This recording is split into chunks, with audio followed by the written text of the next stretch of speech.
పల్నాడు జిల్లాలో కారంపూడి ఎస్ఐ వాసుపై వేటు పడింది. ఏబిఎన్ ఆంధ్రజ్యోతిలో కథనానికి స్పందించిన ఉన్నతాధికారులు ఎస్ఐ వాసును సస్పెండ్ చేశారు.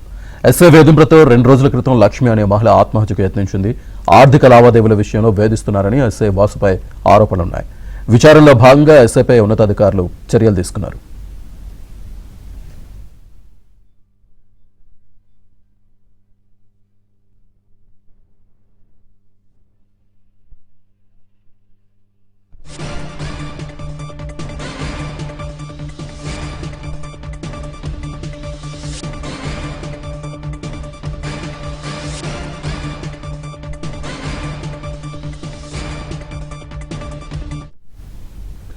పల్నాడు జిల్లాలో కారంపూడి ఎస్ఐ వాసుపై వేటు పడింది.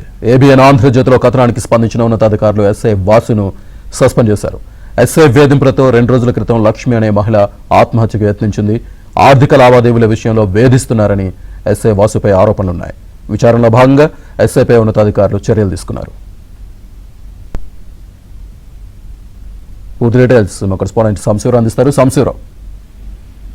శ్రీనివాస్, పల్నాడు జిల్లా కారంపూడి ఎస్ఐపై వచ్చిన ఏబిఎన్ ఆంధ్రజ్యోతిలో వచ్చిన కథనాలపై పోలీసు ఉన్నతాధికారులు స్పందించారు. కారంపూడి ఎస్ఐ వాసును సస్పెండ్ చేస్తూ ఉత్తర్వులు అయితే జారీ చేసిన పరిస్థితి అయితే ఉంది. కారంపూడి మండలం గాదేవారిపల్లి చెందిన రైతు భార్య లక్ష్మిని పోలీస్ స్టేషన్ లో అందరి ముందు కొట్టడం, ఆ భార్యాభర్తలిద్దరిని కూడా ఆర్థిక లావాదేవీల విషయంలో 4-5 రోజుల పాటు పోలీస్ స్టేషన్ పిలిచి చిత్రహింసలకు గురి చేశారంటూ కూడా మనస్తాపానికి గురై లక్ష్మి పురుగు మందులు తాగి ఆత్మహత్య ప్రయత్నం చేసింది. దీనిపై కూడా ఏబిఎన్ ఆంధ్రజ్యోతిలో కథనాలు వచ్చిన తర్వాత ఉన్నతాధికారులు విచారణ చేపట్టి ఎస్ఐ వాసు మహిళను కొట్టింది వాస్తవమే నిర్ధారించుకున్న తర్వాత అతన్ని సస్పెండ్ చేశారు. మరోవైపు కారంపూడి ఎస్ఐగా వచ్చినట్టు నుంచి వాసు వైసీపీ నేతలకు తొత్తుగా ఉండి వారికి టీడీపీ నేతలపైన కూటమి నేతలపైన కూడా తప్పుడు కేసులు పెట్టడం, వారిని వేధింపులకు గురి చేయడం జరుగుతుంది. దీనిపై కూడా ఈ వాసు కారంపూడి ఎస్ఐగా వచ్చినట్టు నుంచి అతని పదవి కాలం మొత్తం పోయి కూడా పూర్తి స్థాయిలో విచారణ జరపాలంటూ కూడా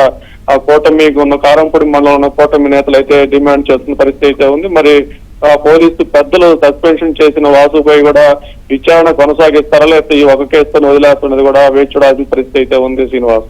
రైట్ సంశీవరావు, థ్యాంక్ యూ.